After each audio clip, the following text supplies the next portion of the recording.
igreja? Tome seu assento, por gentileza, e fique bem à vontade na casa do Pai, amém? Eu estou muito feliz de estar aqui.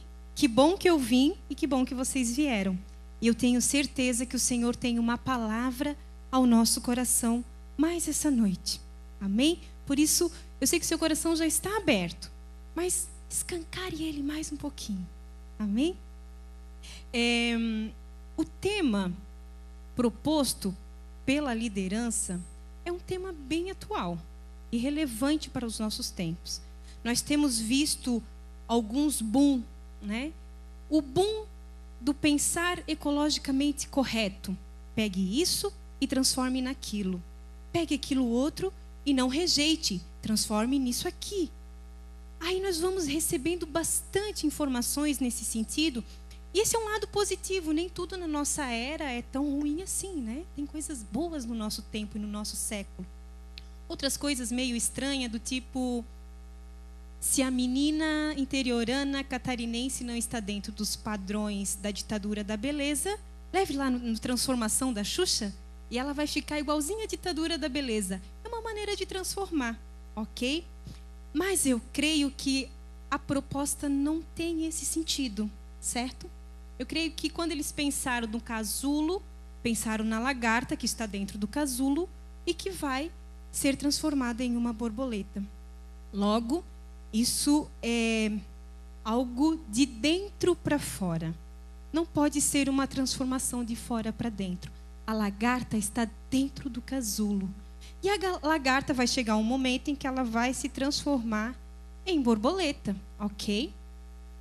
No entanto, eu creio que a lagarta ainda fica aquém quando se trata de uma transformação na minha vida e na sua vida. Porque a lagarta não precisa fazer nada para que ela seja transformada, certo? Ela está ali dentro do casulo. Em algum momento, essa transformação vai acontecer, ok? Apesar de que alguns estudiosos dizem que ela se debate muito, fica cheia de hematomas, ela sofre, fica, né, enrugada e está ali dentro do casulo, está difícil, mas chega uma hora que o casulo vai romper, ela vai criar asas e vai ficar uma borboleta perfeita. Comigo e contigo não é bem assim quando estamos dentro do casulo. Por quê? Porque quando se trata da lagarta, ela é um organismo que está aquém daquilo que o Senhor compartilhou comigo e com você. Somos seres que têm uma essência do ser. Somos pessoas pensantes, somos pessoas que têm o onto, têm a essência. É algo subjetivo, é algo que o Senhor comunicou apenas com os filhos dele. Né? Não com as outras criaturas. Os outros animais, eles ficam abaixo nesse sentido. Nós temos a imagem e semelhança do nosso Deus. Nesse sentido, então, essa transformação ela vai acontecer a partir de um trabalho. Ok? Ok, mas seria como aquele trabalho em relação a recursos materiais ou em relação ao Transforme lá no Netinho, na Xuxa, na mídia, na TV? Esse tipo de trabalho? Não, não é esse tipo de trabalho. Quem esteve ontem aqui no culto? Que bênção. Ontem o pastor Linderson, compartilhou conosco a exposição dos 2 primeiros versos do capítulo 12 de Romanos. Sabiamente ele explorou aqueles 2 versículos. 2 coisas ficaram muito fortes para mim. Primeiro, o culto é racional. E aí o Linderson usou uma palavra assim que eu achei fantástica. Meus irmãos, o culto é com o cérebro. Então, se você está aqui pensando, você está consciente e você está sendo conclamado por Paulo, né? Paulo, rogo-vos que pelas misericórdias de Deus vos apresente o vosso corpo em sacrifício vivo. É uma entrega, é um culto. E ele ainda continuou dizendo que o culto, essa entrega, ela não termina no momento em que a liturgia da reunião termina. Quando esse culto terminar aqui e você tiver feito a sua entrega, é só o ponto de partida. O teu culto deveria apenas estar começando e ter uma continuidade na sua vida integral lá fora também. Outra coisa que ele falou e que me chamou muito a atenção é o metamorfos. essa metamorfose, essa transformação está na voz passiva lá no original. Se ela está na voz passiva, eu sofro essa ação. E se eu sofro essa ação, tem um agente que vai provocar essa ação em mim. Logo, querido, você não se transforma sozinho. Você precisa de um agente de transformação na sua vida. E quem transforma é o Senhor. É o Senhor, nosso Deus, que nos transforma. E se o Senhor, Deus, é aquele que transforma, eu preciso crer. Apenas crer. Esse é o outro lado da moeda. É metafísico, a fé ela é subjetiva. Ok, eu não posso julgar a sua fé, mas quando eu tenho atitudes para crer, então agora eu sofri uma ação e eu respondo com ações também. Eu creio. Amém. É essência, é metafísico, é subjetivo, preciso agir numa atitude de crer, certo? E para isso eu preciso confiar que o Senhor vai fazer a obra.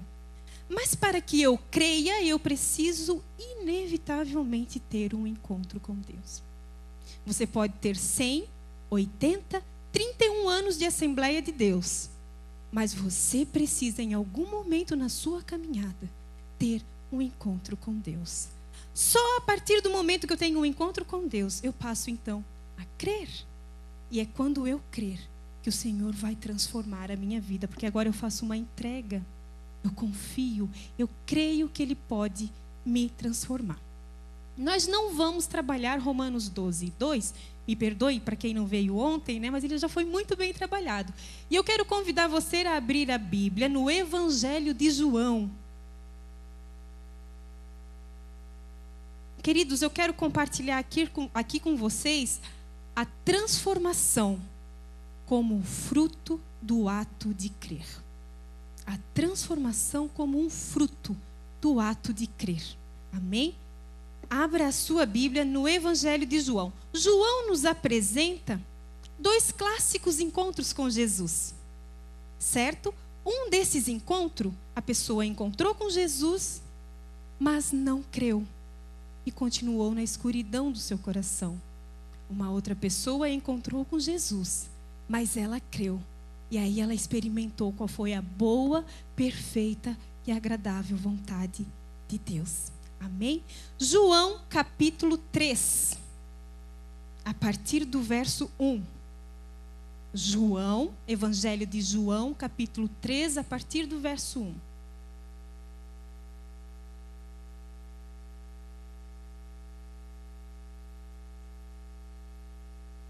Vamos ler? Amém? Me acompanhe. Havia um fariseu chamado Nicodemos, uma autoridade entre os judeus. Ele veio a Jesus à noite e disse: Mestre, sabemos que ensinas da parte de Deus, pois ninguém pode realizar os sinais miraculosos que estás fazendo se Deus não estiver com ele.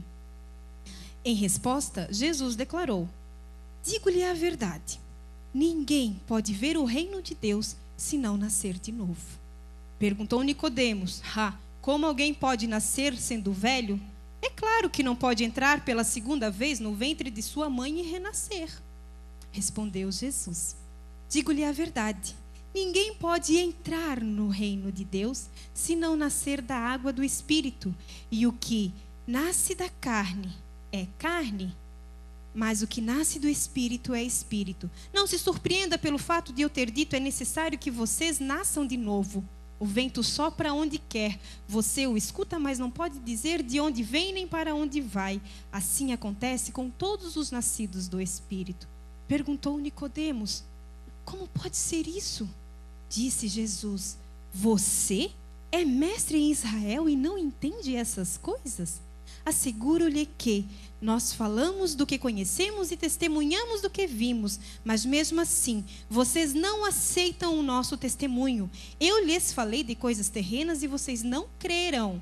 Como crerão se lhes falar de coisas celestiais? Queridos, esse encontro foi à noite, certo? O contexto ali era no período da festa da Páscoa. Naquele momento, no decorrer da festa da Páscoa, Jesus vinha ensinando e muitos sinais e maravilhas vinham sendo operados através da vida de Jesus. Nicodemos, veja bem, um judeu ele era príncipe dos judeus, era um fariseu, ou seja, ele começou a ouvir a respeito dos sinais que Jesus estava fazendo, a respeito dos sinais e das maravilhas que estavam seguindo Jesus. Como ele era um bom judeu, como ele era um fariseu, ele conhecia a palavra, ele conhecia a Torá, ele tinha a lei e ele inclusive identificou que Jesus só podia vir da parte de Deus para poder fazer o que ele estava fazendo. É possível, me permitam aqui agora poetizar um pouco o que não está escrito no texto. É possível que Nicodemos, como um bom fariseu, quisesse debater com Jesus. E aí Jesus usa uma linguagem com ele que não era a linguagem das sinagogas. Olha, meu filho, se você quer entrar no reino de Deus, se você quer ver o reino de Deus, é preciso que você tenha um novo nascimento.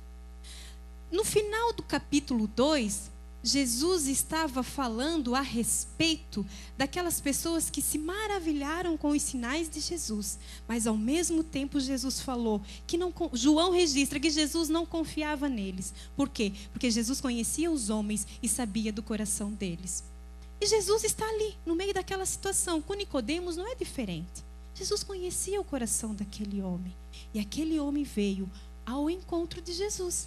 Sim, como eu e você, né? Jesus já está entre nós. E a gente veio ao encontro de Jesus.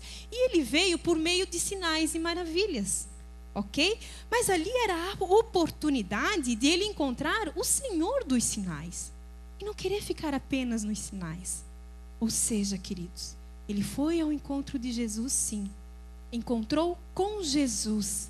Mas tudo indica que Nicodemos não encontrou Jesus. Nicodemos teve um encontro com os sinais. Nicodemos teve um encontro com a palavra. Mas Nicodemos não teve um encontro com Jesus. Mas lá na frente, no capítulo 3, João vai encerrar que aqueles que cometem as suas obras do seu coração nas trevas, quer permanecer nas trevas. Mas aquele que tem a boa intenção do coração, quer vir para a luz. Nicodemos se retira. Tinha ali uma oportunidade de ter um encontro com Deus. Jesus falou para eles assim: olha, se eu lhes falei das coisas terrenas e vocês não creram, fica bem difícil de vocês crerem também quando eu falar das coisas celestiais. Certo? Ele simplesmente se retira. Mas eu falei aqui que falaríamos sobre 2 encontros. Mais adiante ainda no Evangelho de João, no capítulo 4. Vira uma página aí. Isso. Vou ler a partir do verso 1. Os fariseus ouviram falar que Jesus estava fazendo e batizando mais discípulos do que João, embora não fosse Jesus quem batizasse, mas os seus discípulos. Quando o Senhor ficou sabendo disso, saiu da Judeia e voltou uma vez mais à Galileia. Era-lhe necessário, preste bastante atenção nisso, era-lhe necessário passar por Samaria. Assim chegou a uma cidade de Samaria, chamada Sicar, perto das terras que Jacó dera a seu filho José. Havia ali um poço de Jacó. Jesus, cansado da viagem, sentou-se à beira do poço.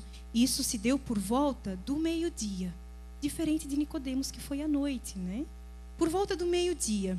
Nisso veio uma mulher samaritana tirar água. Disse-lhe Jesus: dê-me um copo d'água. Os seus discípulos tinham ido à cidade comprar comida. A mulher samaritana lhe perguntou: como o Senhor, sendo judeu, pede a mim, uma samaritana, água para beber? Pois os judeus não se davam bem com os samaritanos. Jesus lhe respondeu: se você conhecesse o dom de Deus em mim, em quem lhe está pedindo água, você lhe teria pedido e ele lhe daria a água viva. Disse a mulher: o Senhor não tem como tirar água, o poço é fundo, onde pode conseguir essa água viva? Acaso o Senhor é maior do que nosso pai Jacó, que nos deu o poço, do qual ele mesmo bebeu, bem como os seus filhos e seu gado? Jesus respondeu: quem beber dessa água não terá sede outra vez. Quem beber desta água terá sede outra vez, a água do poço. Mas quem beber da água que eu lhe der, nunca mais terá sede. Ao contrário, a água que eu lhe der se tornará nele uma fonte de água a jorrar para a vida eterna. A mulher disse: Senhor, dê-me dessa água, para que eu não tenha mais sede, nem precise voltar aqui para tirar água. Ele lhe disse: vá, chame seu marido e volte. E aí ela olha para ele e fala: não tenho marido. Eu vou contando a história daqui para frente, ok? Se você quiser acompanhar na Bíblia, será muito bom. Não tenho marido. E aí Jesus olhou para ela e falou assim: disseste bem, tiveste 5 e eles já não são mais teus. E quem você vive agora também não é seu marido. E aí ela para e olha para Jesus e fala: vejo que és profeta, porque contou a minha história. E aí, mais lá na frente, a gente percebe que essa mulher se arrependeu. Veja bem, era necessário que Jesus passasse por Samaria. E aí ela olha para ele e fala assim: Senhor, como eu faço para adorar?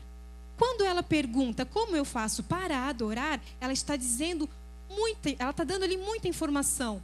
O meu coração foi exposto, o meu pecado foi exposto pelo profeta. E no momento em que o meu coração foi exposto, chegou ao arrependimento. E se eu me arrependo, eu quero ir ao templo fazer um sacrifício. Eu quero adorar o meu Senhor. Eu quero ir lá e mostrar que eu me arrependi. Mas eu não posso ir. Eu sou uma samaritana. Como que eu vou lá fazer isso?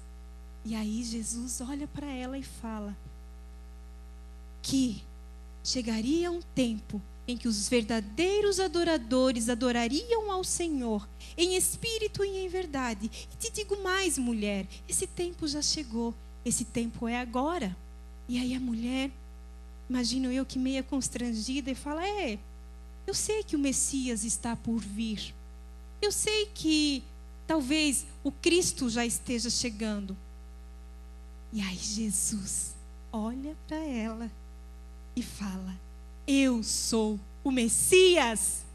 Essa é a hora, e a hora já chegou. E você pode prestar o seu culto aqui. Você pode fazer a sua entrega aqui, em espírito e em verdade, porque eu sou a verdade. Eu cheguei, eu estou entre vós, eu sou o Espírito. E você pode fazer a sua adoração aqui. Nesse momento, os discípulos já estão indo ao encontro de Jesus, com a comida que eles foram buscar na cidade.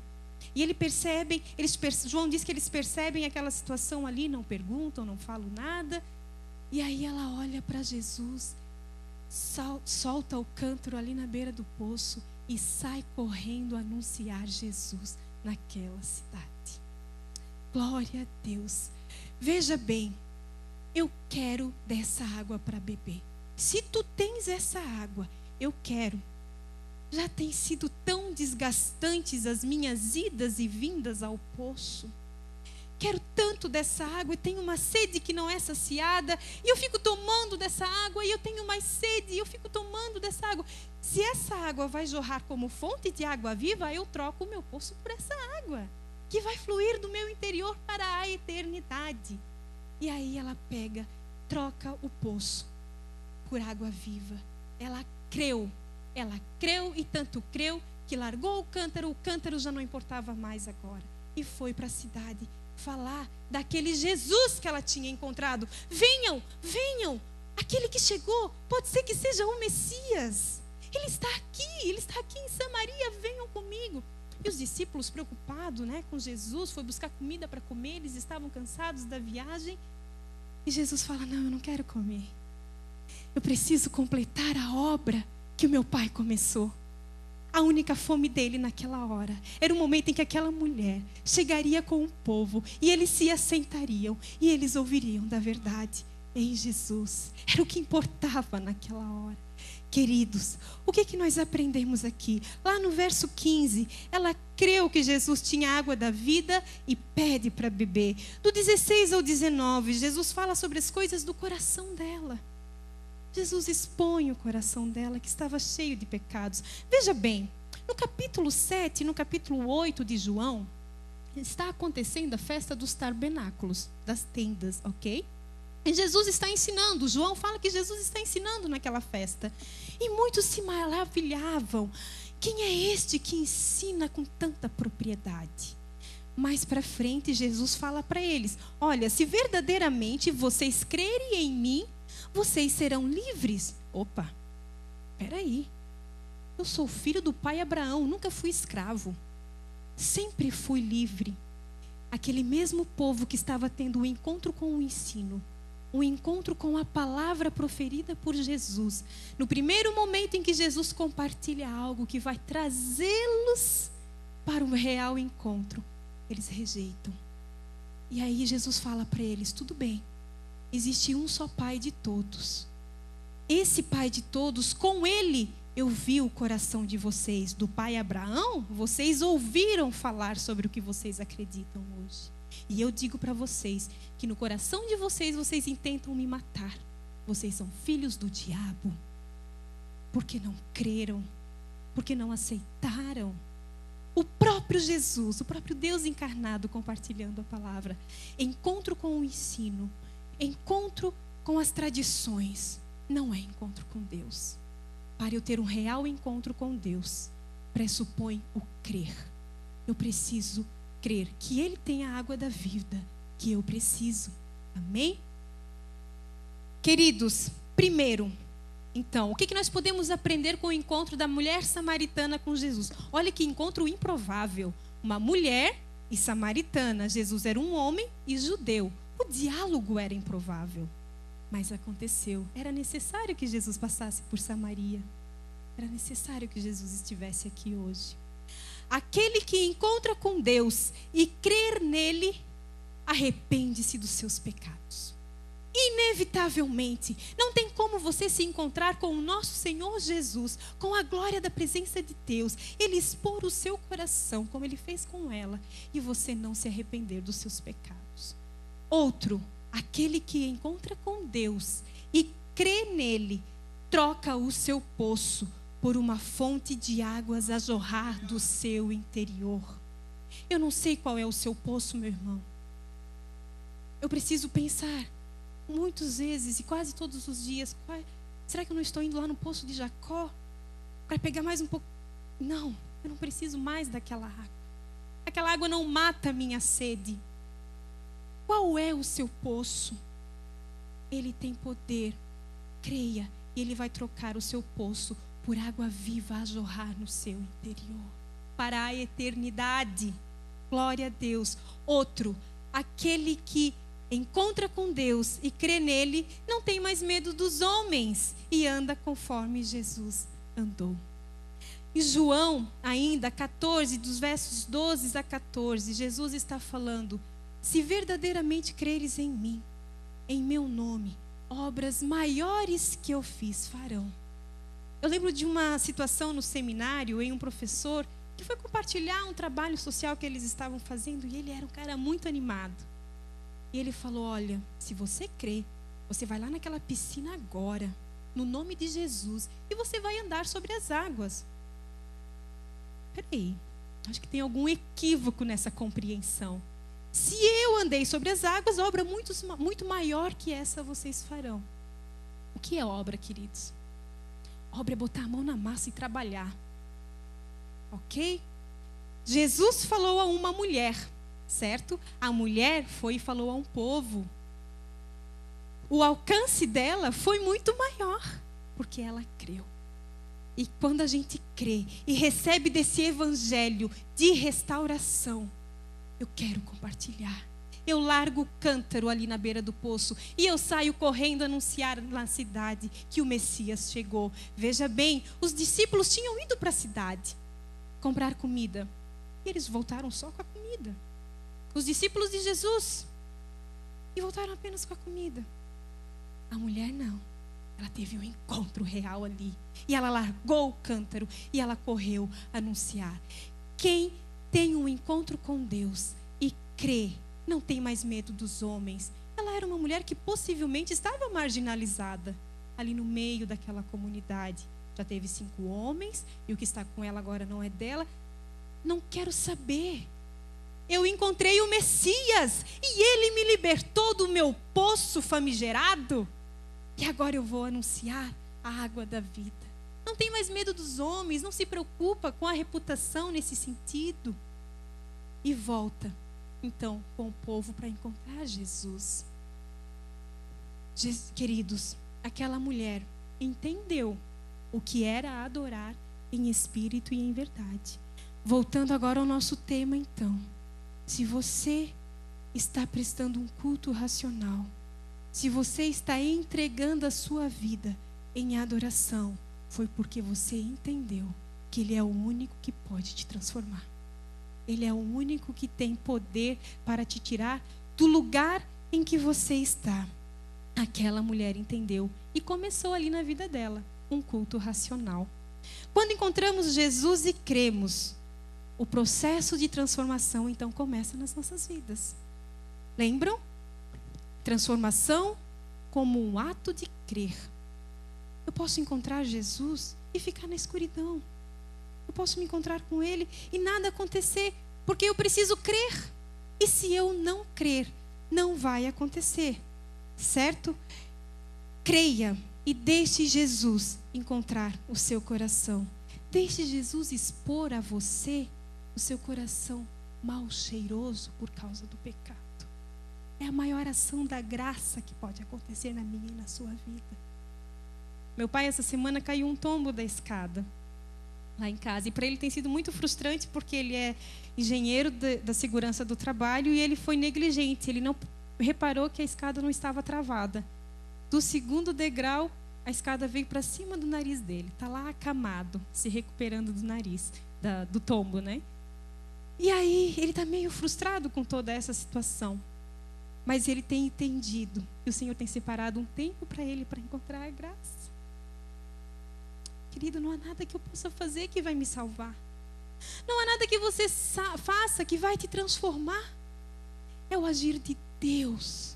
Eu só preciso crer e entender o que Deus está fazendo. Amém?